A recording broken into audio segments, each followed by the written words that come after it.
Check. Check. Okay.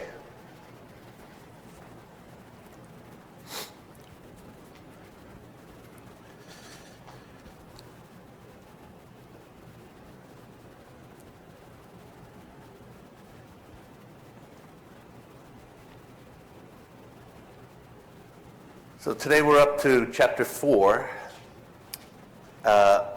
this is almost all the way through the introductory chapters. And this particular chapter is going to tell us about genetic mechanisms. So the first part of the chapter is on phenotypic plasticity during development.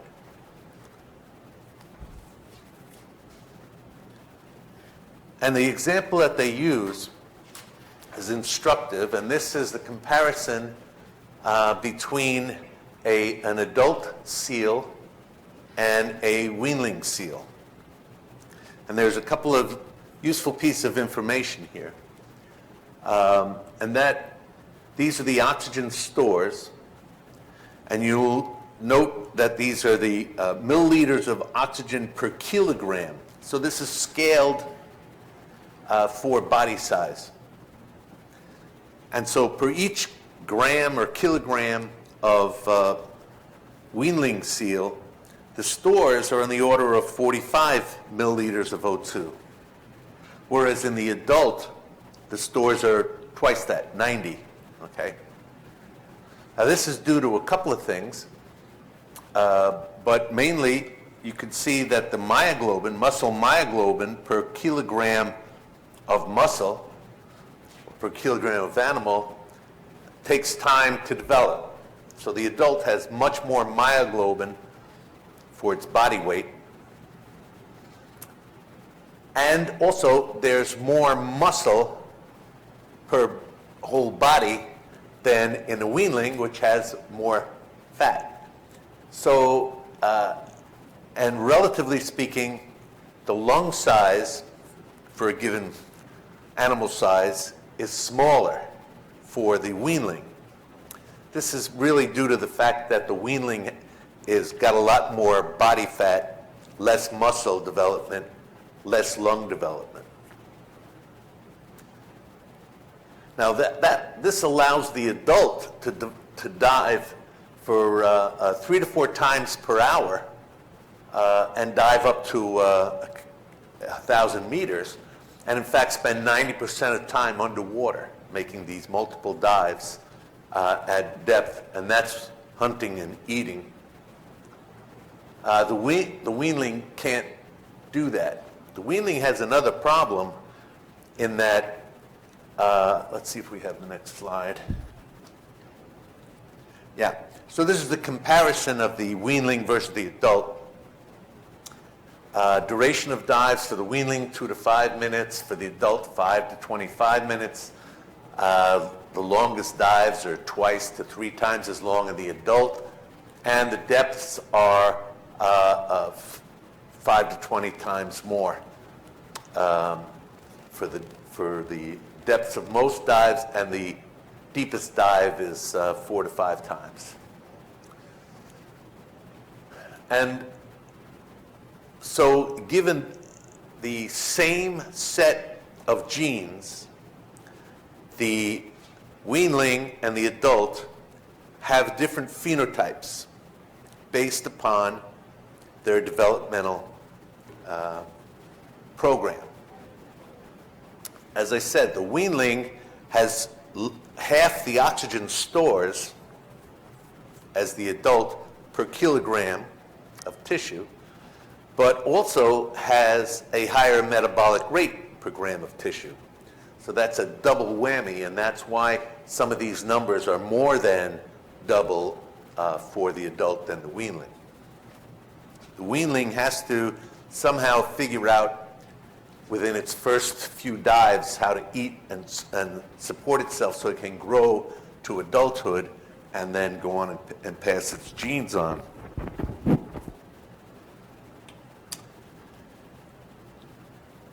The other piece of information that's here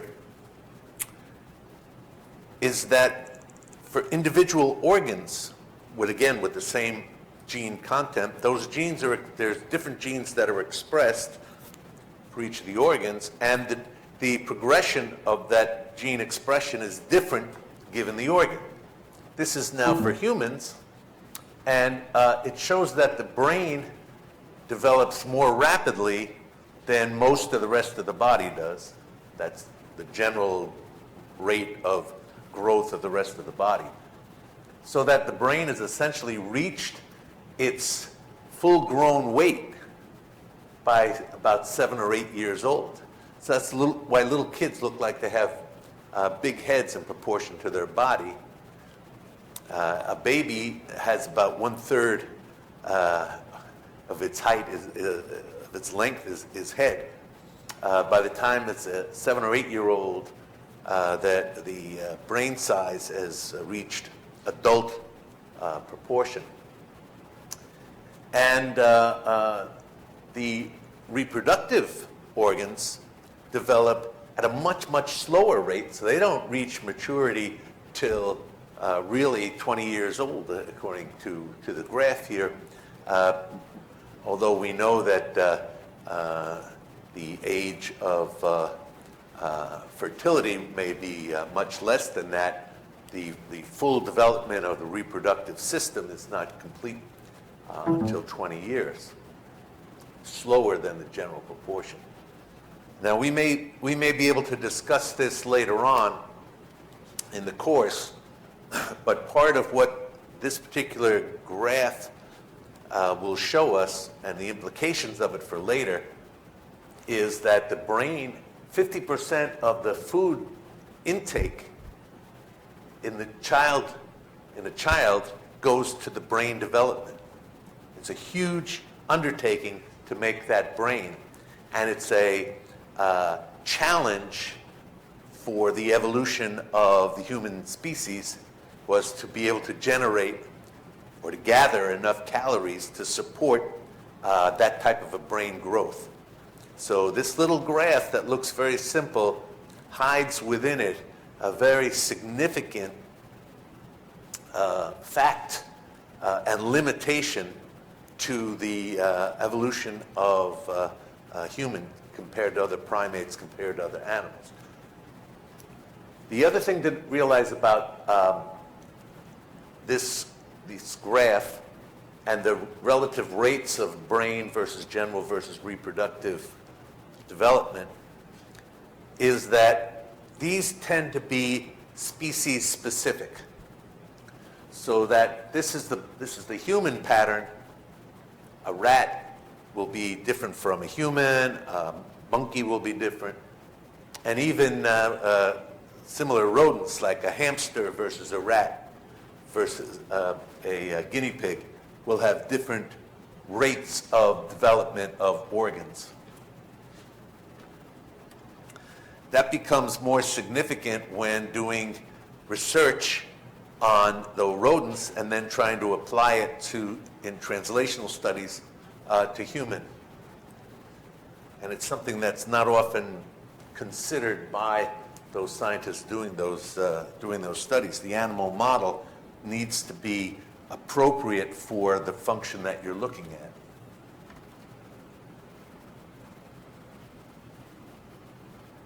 Okay. Now this is a strange picture.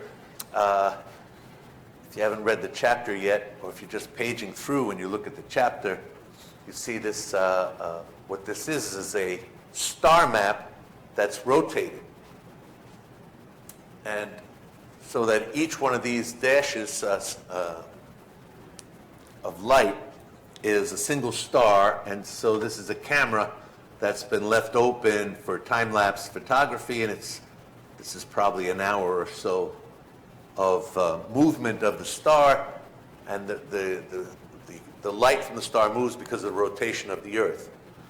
And what this figure is telling us, or trying to show us, is that you will notice that the length of the light strips gets smaller, shorter and shorter as it goes to the middle, until you have a group of stars that really don't change And this, of course, is where the North Star is in, or the pole star, what's called the pole star, is in the night sky.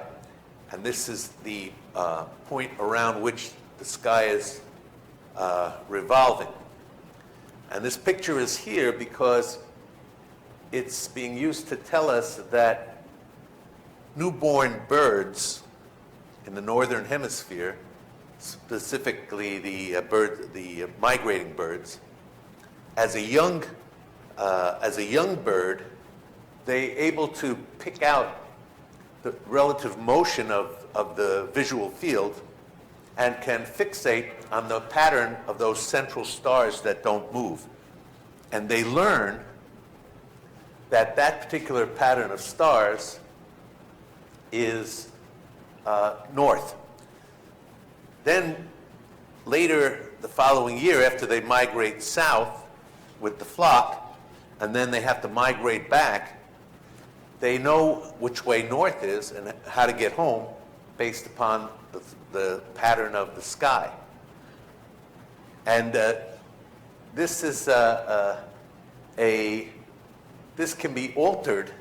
They know this works because you can take baby birds and you can put them into a planetarium when they're young and then artificially create a different pattern and put what the north, instead of being in the north, put it in the east, twist around the east, and the birds will fly towards that pattern. So they learn that the relative motion is pointing to a direction home, and so they can be confused.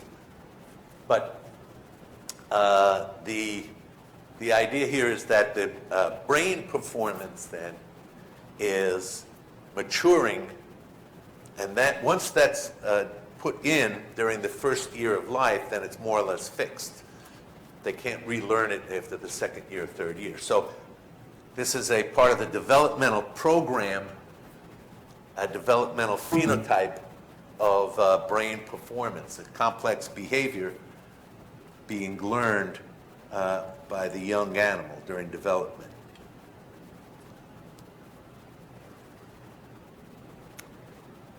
So that's the navigation function that develops.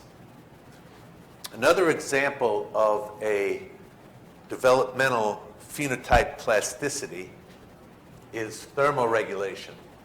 So this example is thermoregulation in white-footed mice. And the idea here, let's see if I have, yeah. So if we calculate the rate of metabolic heat production, and this is in terms of calories per gram per hour, so it's normalized again per gram of the animal. So this would be specific heat production. Then what we see is that as the animal gets older, they can produce more heat per gram of animal. And that maturation takes place essentially between 6 days and 14 days. So between a week and 2 weeks, there's a big change in the metabolic capacity of the cells of the mouse and their ability to generate heat. And so that is then compounded by the fact that the 4-day-old mouse hasn't grown a lot of fur yet. And so their whole body insulation, again specific, the insulation number is given as degrees centigrade gram per hour per calorie. So it's a rate of heat loss, or a resistance to heat loss, is very low up until the metabolism starts maturing, and then the fur starts to grow, and then by 2 weeks plus, the mouse has its full complement of insulation. So the challenge for the mouse is in the first 2 weeks of life to stay warm.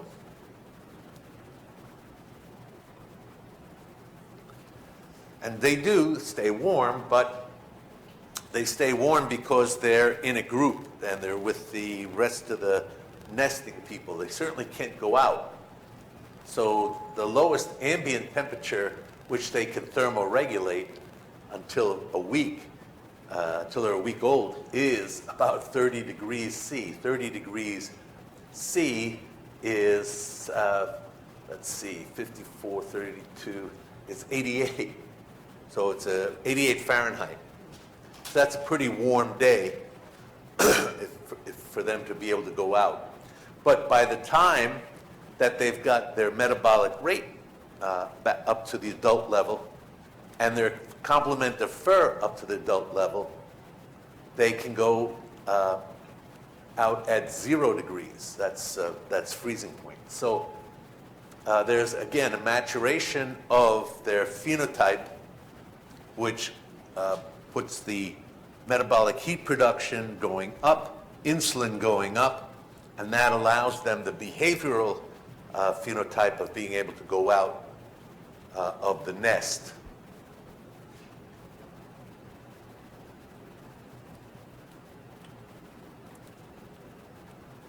And this is just the summary of what I just said, is that after they're 2 weeks old, they can go outside for an hour or two a day if it's below 10 degrees C. If it's up to 20 degrees C, they can go out for 3 or 4 hours in a day.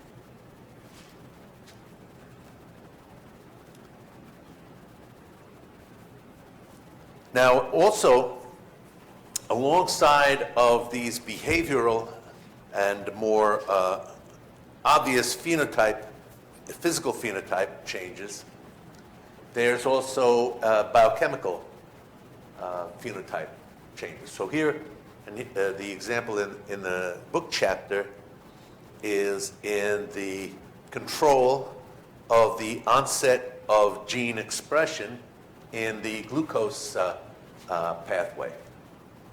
So the first, we see that during the prenatal period, as birth is approaching, glycogen synthetase is upregulated, and you see it's fairly abrupt.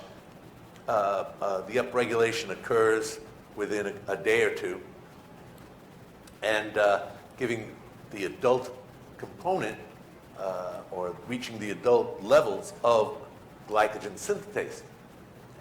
This means that the fetus, they don't have, the fetus does not have the capability of storing glycogen. Excess glucose is not turned into glycogen. But in anticipation of the birth of the animal, there's a program turns on the gene to give you the phenotype with glycogen synthetase. The next enzyme they show you is phosphoenol pyruvate carboxylase.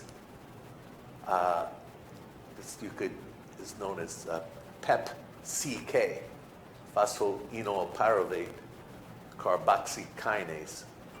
Is easier to say PEP-CK. PEP-CK is an enzyme, as an aside, not in the book, not on the exam, but PEP-CK is an enzyme that was studied here at Case by investigators who showed that if you upregulate PEP-CK, you produce a so-called super mouse that could run 5 times as normal a mouse can and live for long periods of time. Dick Hansen was the chair of biochemistry and the primary person who did that study. I'm not sure what status of it is now, but if you hear the super mouse, the PEP-CK story came mostly from here. And that's a glucose synthesis glycogenesis, gluconeogenesis by the PEP-CK system. That starts up at birth and reaches essentially adult levels immediately. once it's been activated. And then the third one doesn't come up until anticipating weaning, and that's the glucokinase. And this now is part of the blood glucose regulating system, or in the case of mice, it's the plasma glucose. Humans regulate blood glucose because they have a glucose transporter in an RBC, and that allows glucose concentration to be essentially, or available glucose to be in the RBC, whereas in the rat, mouse, rodents, small mammals, they don't have a glucose transporter, so whatever glucose is in the RBC can't really exchange very well with the plasma, so it doesn't contribute to the metabolic pool for glucose. Up until the 21st day, the rodent is living completely on mother's milk and are essentially ketogenic. They're living on the ketones, a little bit on the milk sugars, but they have a very high transport capacity for ketones into the brain. The monocarboxylic transporter is way upregulated and ketone metabolism is high, and the enzymes and transporters for glucose are not, they're low. But here, just before weaning, there's a upregulation of glucokinase, there's an upregulation of the glucose transporter, and this is anticipating the switch over from ketones and fats in the milk to regular food. In the case of lab rats and mice, it's lab chow. In the wild, it's whatever they can find. And so here we have a pattern, and each of the patterns is essentially identified with a physiological phenotype and behavioral changes, requirements of development, and are triggered at different times during the development. So what this chapter is pointing out is something that is kind of obvious when you think about it, but with the same gene component, genetic component in the weanling and the infant and the adult, there are different phenotypes based on the same genotype. That's a plasticity. If you can get different phenotypes and have the same genotype, that's phenotypic plasticity. And there has been, it's a fruitful concept for making experimental studies in order to try to understand mechanisms of development in this particular case.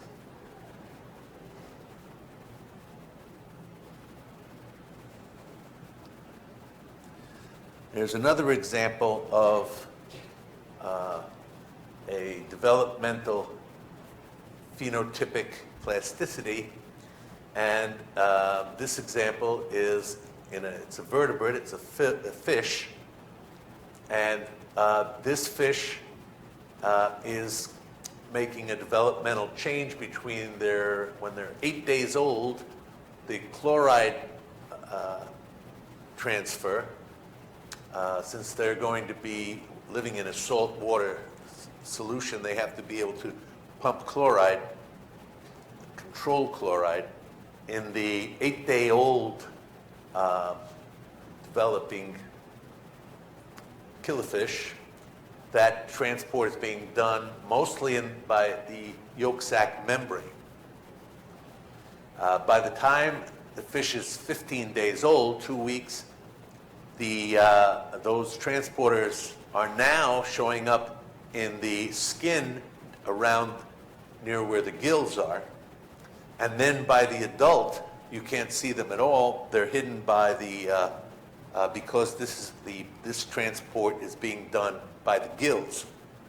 The gills have a very large surface area, and so that's the place where the transport of the salt controlling transporters are best situated. The rest of the fish integument is gotten pretty tight, and so the best place to do the transport will be in the gills. Now I make a note, I don't think we have the close-up pictures. They have very pretty pictures in the book showing the fluorescence. The fluorescence here is showing where the chloride transport is, but the particular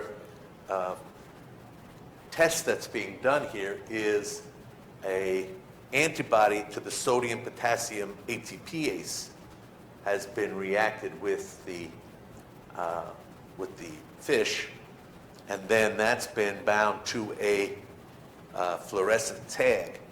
So when we say chloride and salt transport in general, specifically this is the sodium-potassium ATPase site that's being indicated by this particular study. I added the close-up so we can at least see a little bit of it. Yeah, that's enough. That's the yolk sac, and this is a better picture. You can see the dots for where the chloride transporter is, the sodium potassium ATPase transporter, and the adult.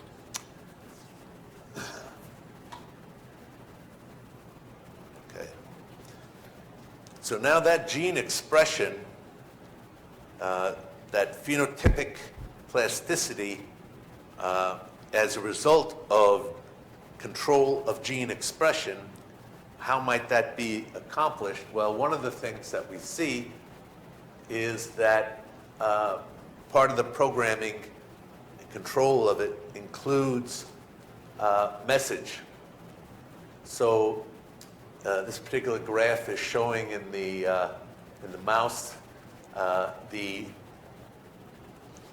maturation of 3 different sets of mRNAs that are going to be activated with 3 different time courses.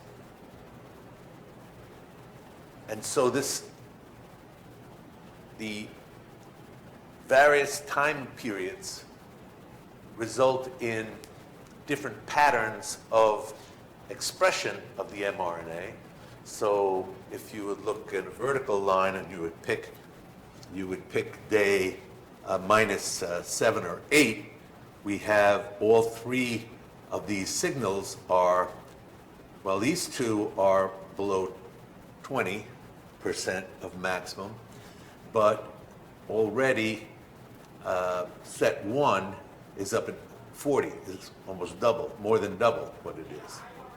By the time we get to day -5, set 2 now has climbed so that the proportion of set 1 to set 2 is getting smaller, and both of those are still high compared to set 3. At birth, set 1 and set 2 are mostly equivalent, and set 3 is still low.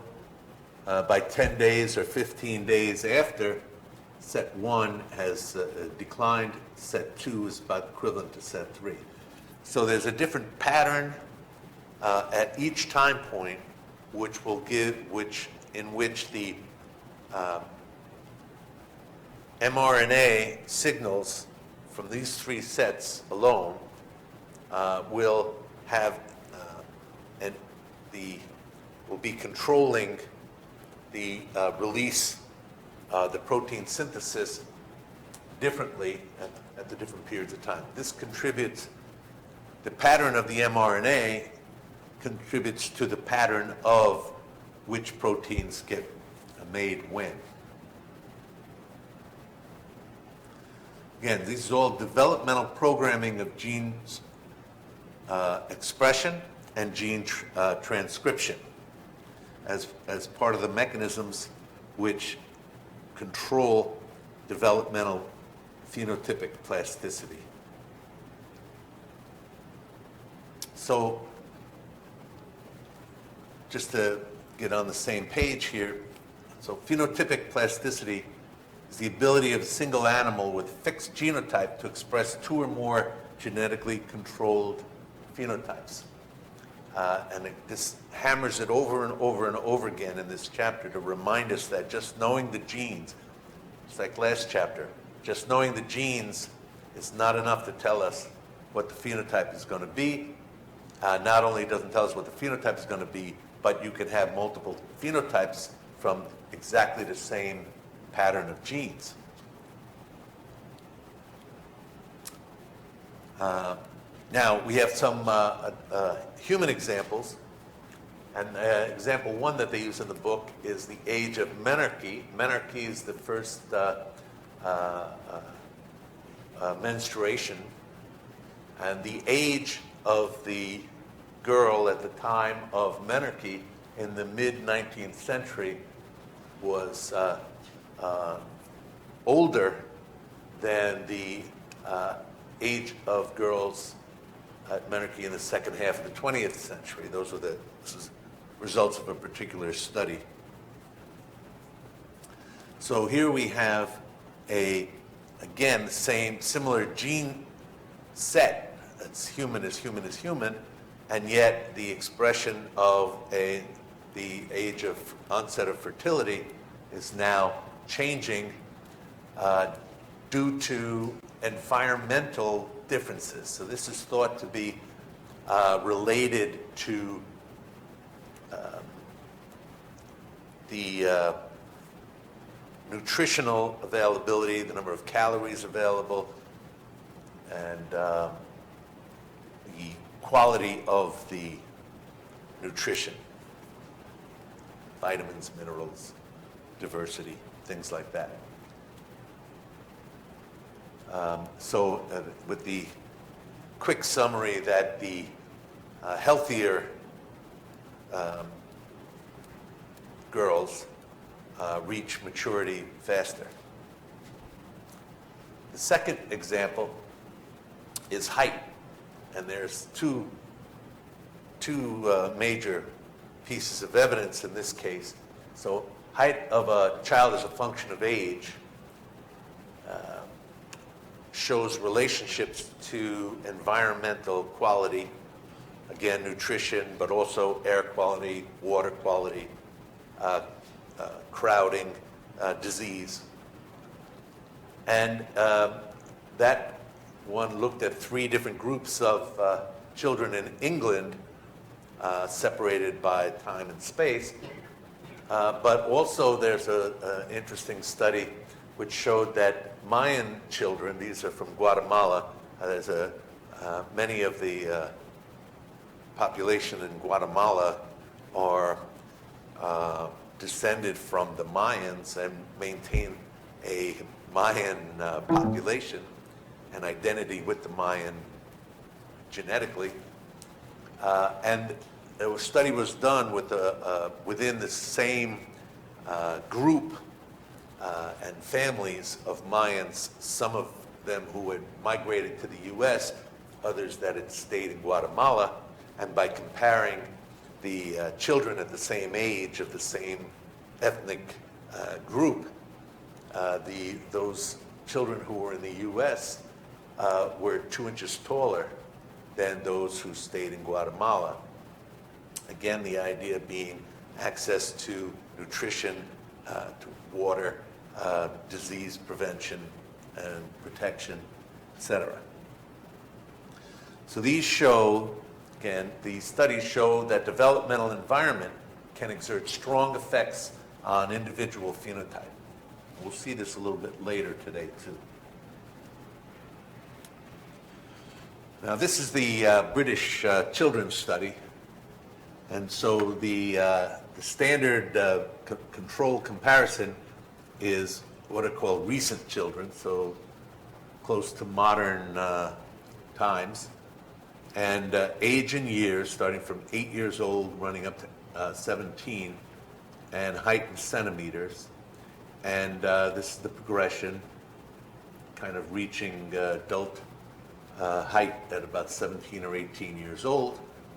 And the comparison with 100 and 200 years ago, factory children, that is living in a city, living in relatively poor conditions of air quality, water quality, food quality, disease, and they are significantly shorter.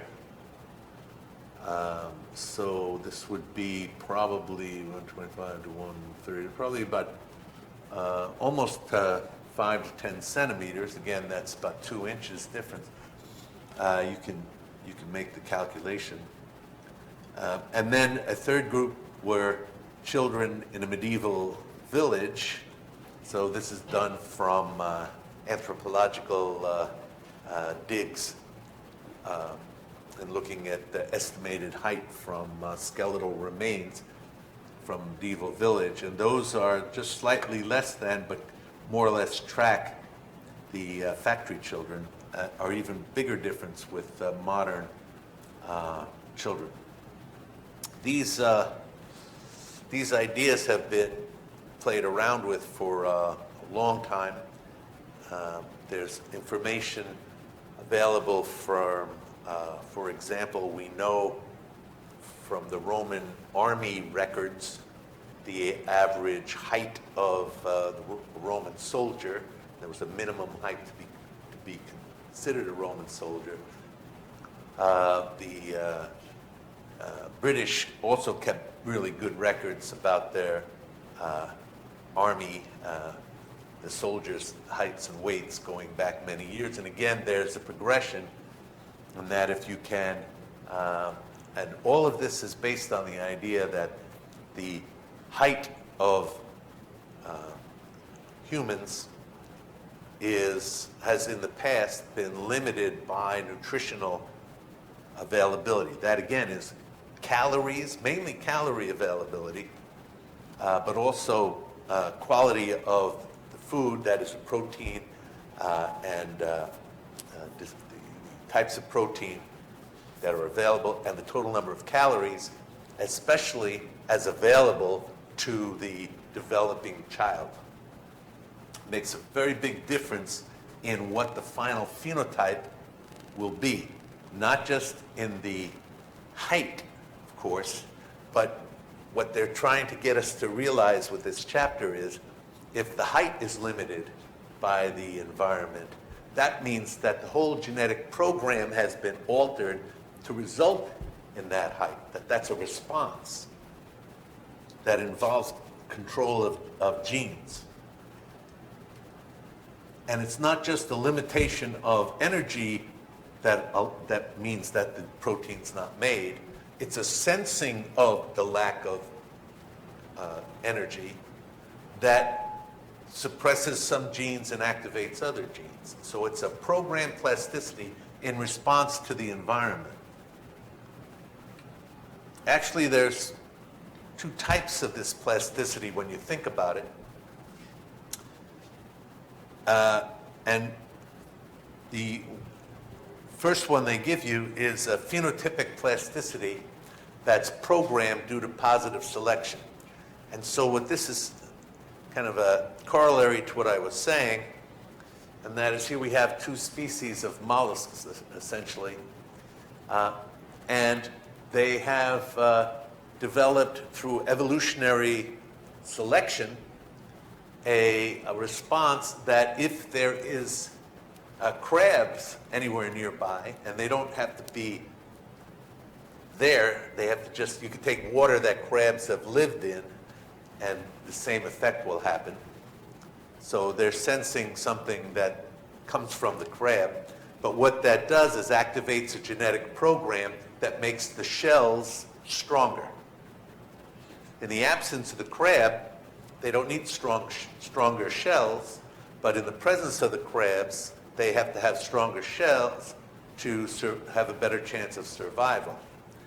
So over evolutionary time period, these for these species has selected natural selection of these genes that respond this way.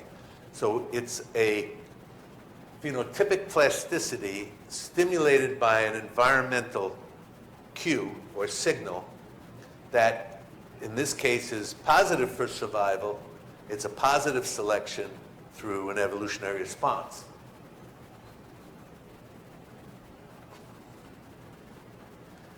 phenotypic plasticity has a number of categories.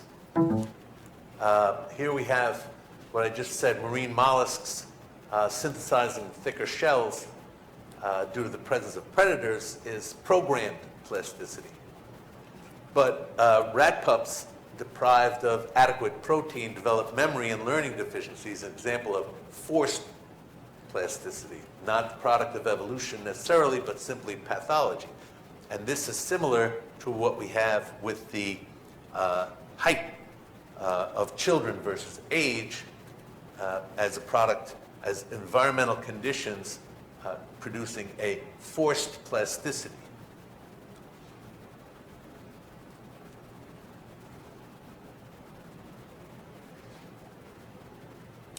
Yeah, and the idea is that the programmed plasticity that has positive selection, those are adaptations that are positive. Whereas in forced plasticity, the result of the forced plasticity may not be adaptive.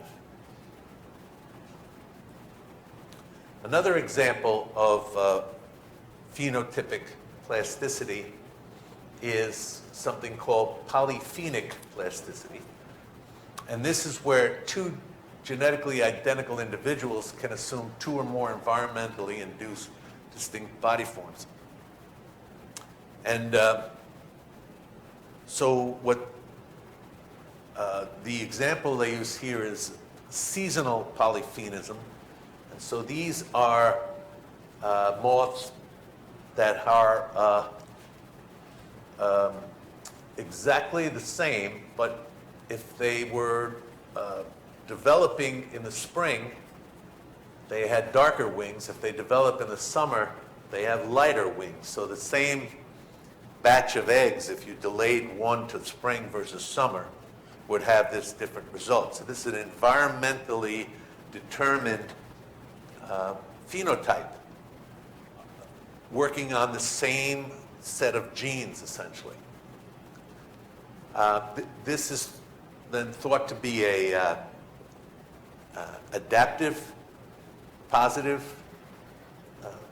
plasticity, where in the spring the dark wings allow conservation of heat, absorption of radiation, and conservation of internally generated heat, so that the flight muscles can be at the appropriate and most effective temperature. Whereas in the summer, as temperatures go up, the light color allows less heat to accumulate. So this allows the moth to fly longer in the environment, despite ambient temperature differences in the spring and the summer. The seasonal polyphenism. Another example that the book uses is migratory locusts have two different forms, a gregarious and a solitary. This kind of gregarious form. It's interesting. So the idea is in its, and the solitary form of the locust does not gather in groups. It's as it's implied, solitary, so that it tends to separate itself from other of its same species in order to maximize its area for gathering food. But as food supplies get less and less and less, and the locusts are forced to get closer and closer together, there's a triggering of a plasticity, a phenotypic plasticity from that converts them from a solitary form to a gregarious form, and the gregarious form tends to do just the opposite. Instead of shunning others of its species, tends to make the locusts want to gather closer together and to swarm. And then these gigantic swarms of locusts go out and just devastate whatever food supplies are available to them. And this is an adaptive response in times when in general there's low amounts of food in one area to make the most time of use of gathering lots of food from another area. So here there's an environmental trigger which causes a plasticity of phenotype and converts the solitary to the gregarious.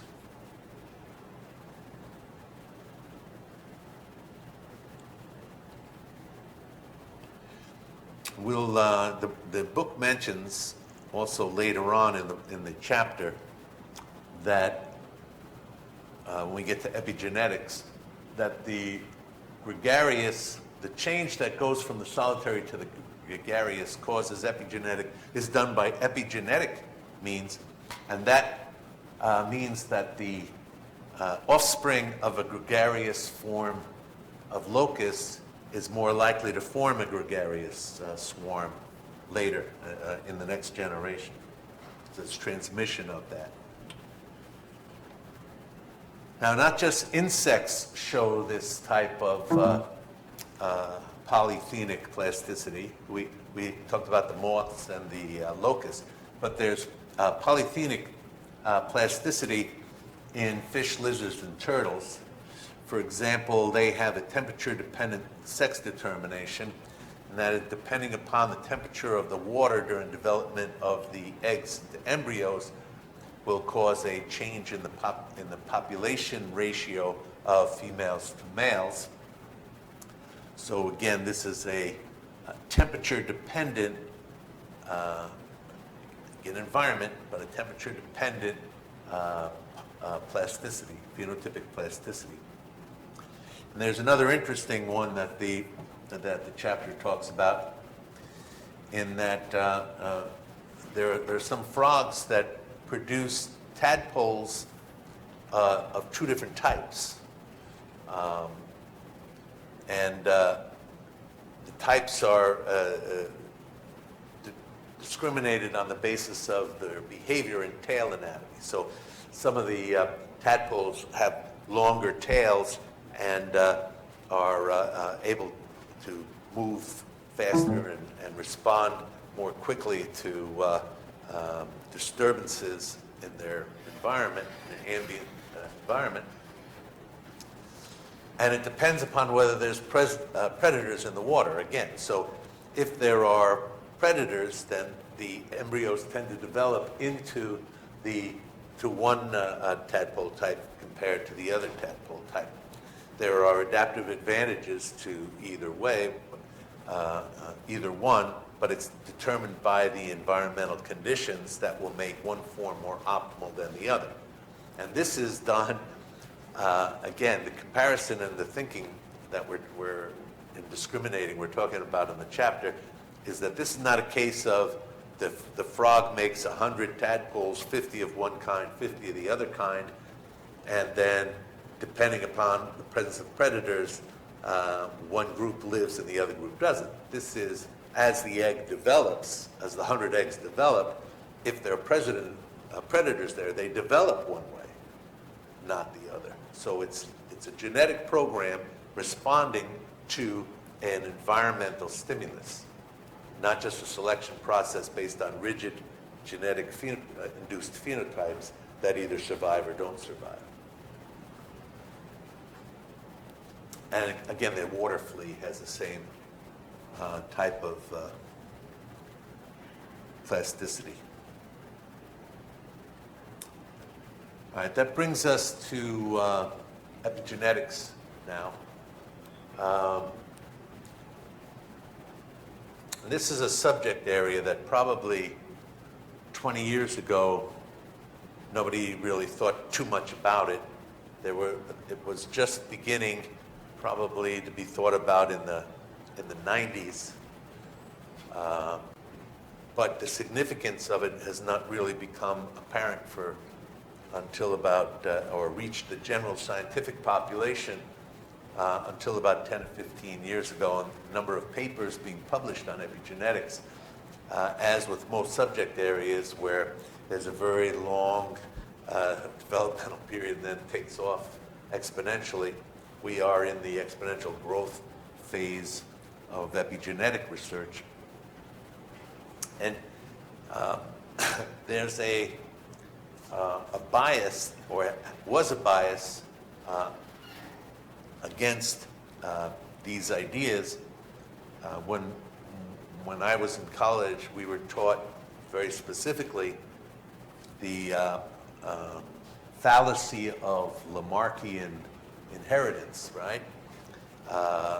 Lamarck was a evolutionary scientist whose ideas were that the specific example is the giraffe. The giraffe, he said, got a long neck because each giraffe would stretch its neck out to reach the leaves as they got higher and higher and higher, and that giraffe stretched his neck, so his kid would have a longer neck, who would stretch out longer. And so you'd have this inheritance of acquired characteristics. That was the phrase, inheritance of acquired characteristics.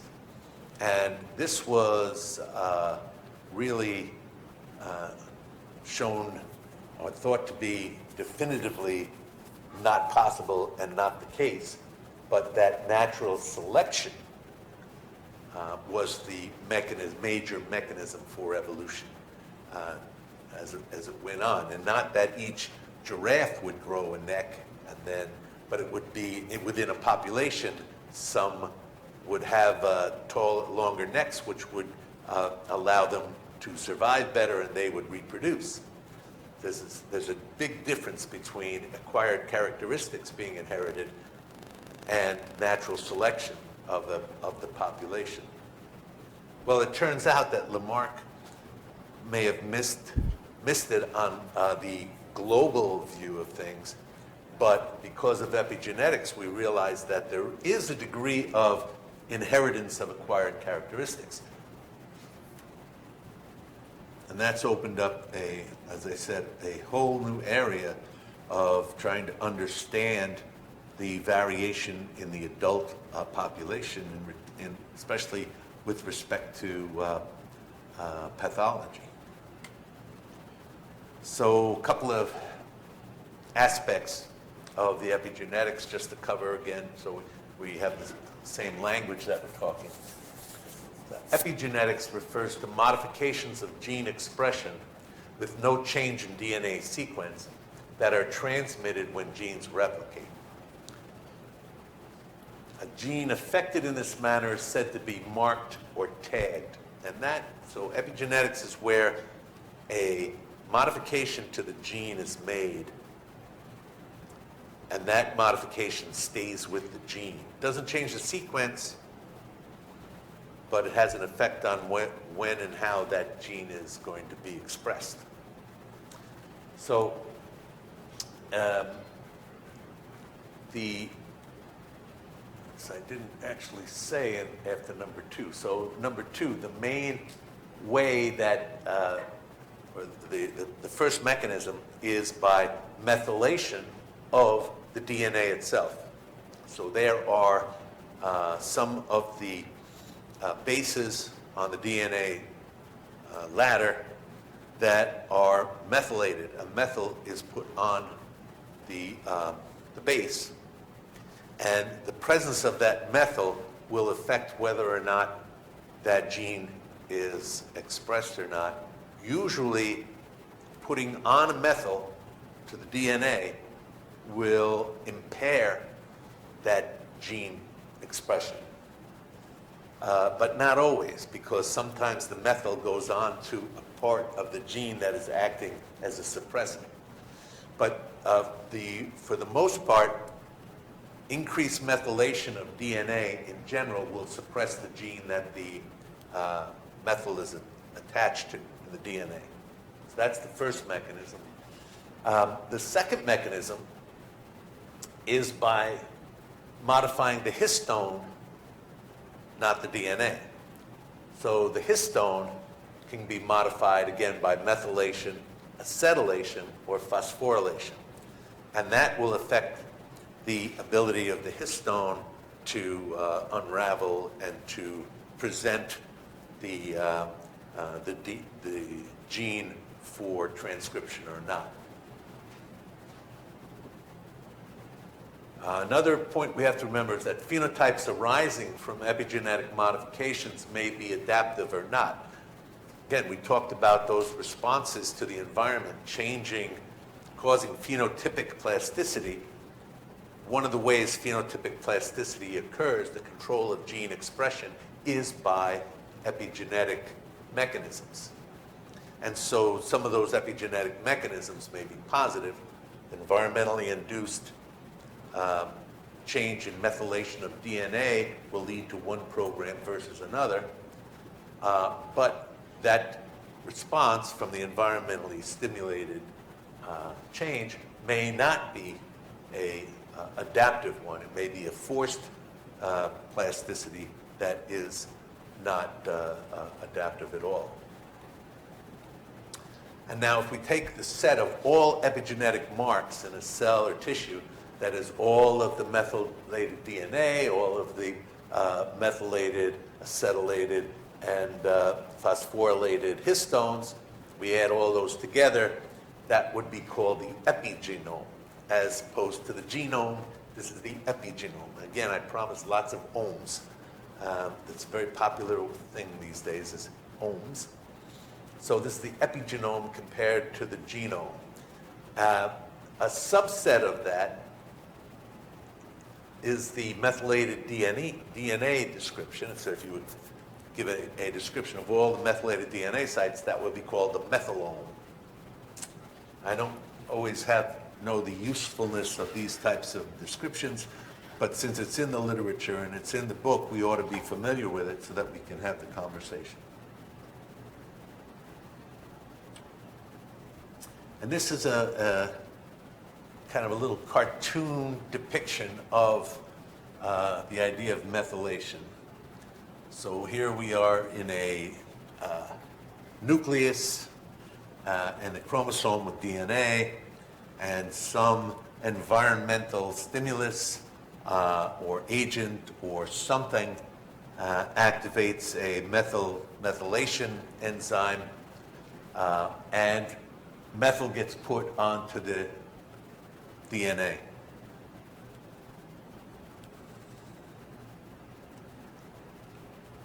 Now when the DNA, when that cell splits by mitosis, the methylation is replicated.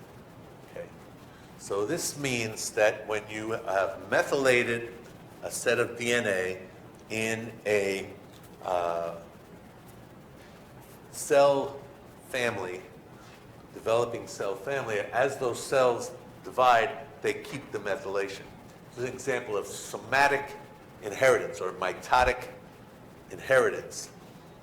And this, for example, if you're thinking about the cells of an embryo, again, we remember that they all have exactly the same gene components, but they start developing into different tissues and organs. And part of that change then is going to be through something like a methylation, so that as, say, the liver, first liver cell gets methylated and now it's on the track to be a liver cell, all the daughter cells going down the generations will have the tag that says you're a liver cell.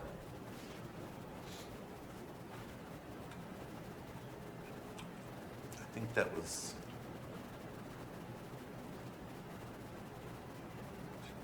mitosis. Yeah. Methylation replicated when the DNA is replicated during mitosis. Again, somatic inheritance, this is called. There's another, we'll get to that, but this is an example of not DNA methylation, but histone methylation now. And this is actually an example of meiotic. No, this is still an example of mitotic. So this is now brain histone acetylation can be manipulated. So this two different types of foraging ants in the carpenter ant. And the proportion of which are going to be major ants, which are minor ants, that's just based on size. They have different functions. But that proportion is determined by environmental conditions. And those environmental conditions may act through, however they act, they cause changes in histone acetylation. And if you artificially affect histone acetylation by putting, say, more acetylation into the brain of the major, you'll convert them into a minor. So the activity, the foraging activity, is under control of acetylation of the histones. This is a functional plasticity that is now under control of epigenetic mechanism.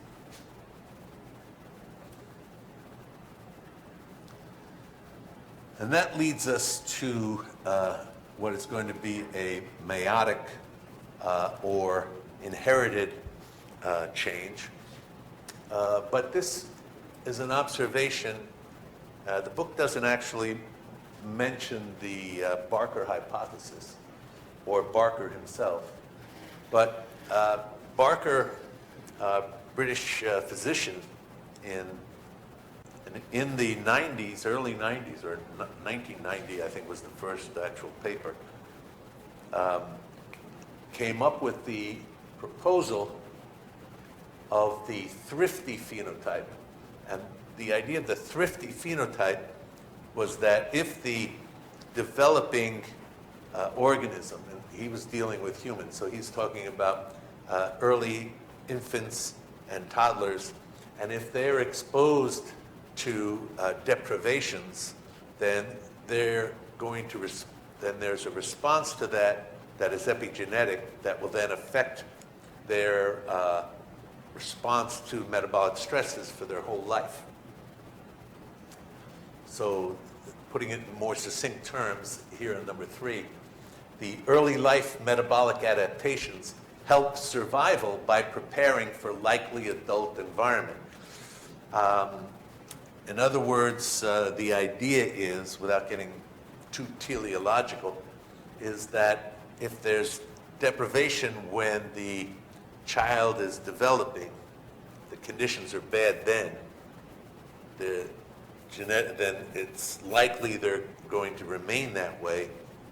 So epigenetic changes occur that will respond as if will activate the phenotype that will make it easier for the organism to survive with that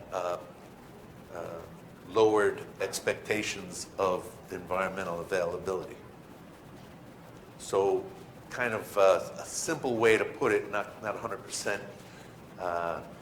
completely good as an analogy, but if there's not enough calories to eat at a 3-year-old, 4-year-old, or even as a fetus, then the genes are controlled so that the body size doesn't get bigger, so that the need for calories is not increased.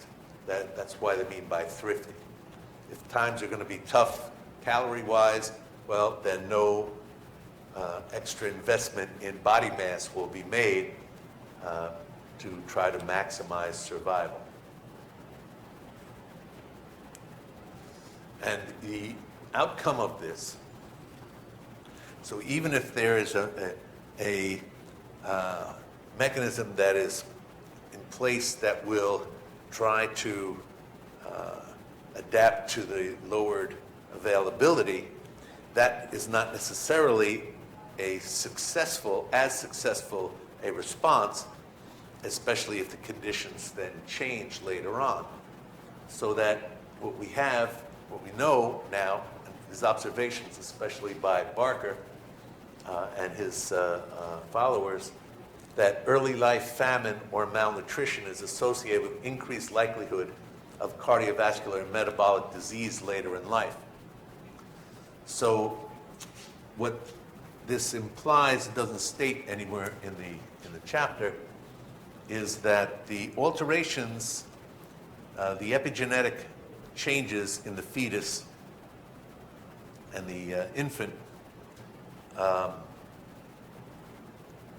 in preparation for deprivation as an adult will be not very successful if the conditions change. So if there's no famine as an adult, then you're likely to have increased levels of diabetes and increased obesity problems, because the thrifty genes are trying to respond to famine for the whole lifespan, but the conditions change. The epigenetic change that occurred to the infant and fetus don't change. They persist throughout life. There's also data and evidence in looking at the next generation to see if those traits have been transmitted to the next generation or two.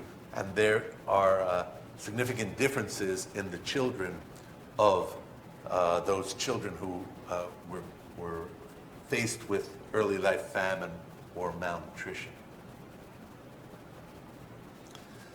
And here's one of the famous studies.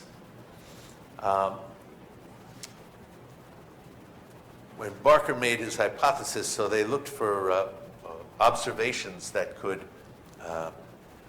shed light on the hypothesis. And what they did is they went and looked at a kind of a natural experiment that had occurred of a population that they could identify the members of.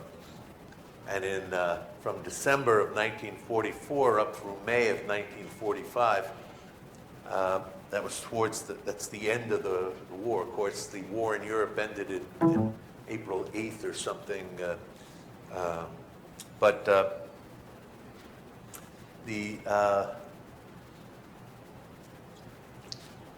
Towards the end of that war, then, the last 6 months or 10 months, the food restriction and rationing in Amsterdam under control of the Nazi occupiers were such that the average amount of food for most of that period of time was somewhere around 500 calories a day.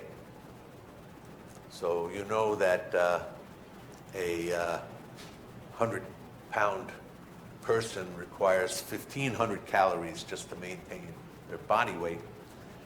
A 150-pound person would require 2,200 calories to maintain body weight. So 500 calories a day is probably 1,500 calories a day below what is normal consumption. So that is starvation, that is famine. What the investigators did was they identified about 60 or so people, and they were in their 60s and 80s by the time the study was done. So if they were born in 1945, they would be 55 years old in 1900. So the study was, in 2000. The study was done sometime in the early 2000s, so they would be 60 years old, say, and they found 60 or so of them who were born, who were conceived, again, estimated time of conception based on their birthday, and counting back. And then they looked at their DNA, and they compared it to siblings of those people who were born outside the time, so either a year or two later or even a year or two earlier. And so when they did the comparison, that's on the y-axis here, percent methylation in the famine conceived individual minus percent methylation in control sibling. So they just did a very simple general study. They looked at the amount of methylation of DNA in the two siblings. and they subtracted the 2.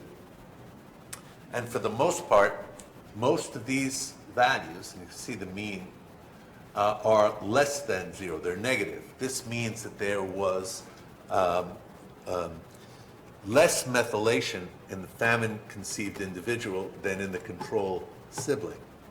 And remember, less DNA methylation usually would correspond to increased gene expression.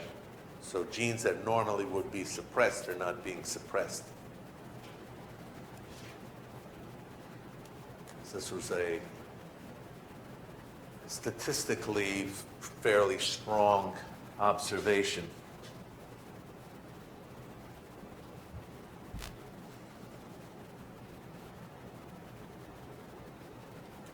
And so the consequences of, in this population and other similar populations, were that as they get into their 50s and 60s, they have increase, as I said, in type 2 diabetes, in obesity, and cardiovascular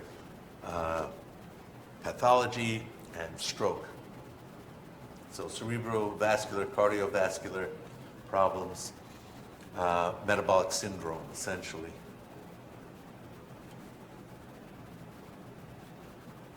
I think that's it. So this chapter got us to think about how we have the physiology that we have, what helps to determine the variation in the phenotype, so it explains a little bit more the bell-shaped distributions and why everyone doesn't have tighter means and standard deviations in a lot of responses. How those are changed with environmental conditions, how those are changed with the developmental program, and again, all to remind us that while genes determine the phenotype, we don't there's a lot of steps between what the genes are and what the final phenotype comes out to be. And so we can have the same set of genes that give it different phenotypes depending upon environmental cues and stresses and signals. This chapter really forces us to think about how the environment will now affect physiology. And we're going to see that as we go through the chapters. We talk about different, but the basic point here is that environment can shape phenotype. Environment can shape phenotype. And I guess we'll leave it there. We have one more introductory piece on Wednesday. It'll be at 2:30. And then we'll move on to the next level of complexity. So we did a lot of cell stuff. Next we go to the or nuclear stuff. Now we go to the cell stuff in terms of metabolism, and then we'll move on to the other organ physiology. So that's it for this. Thank you.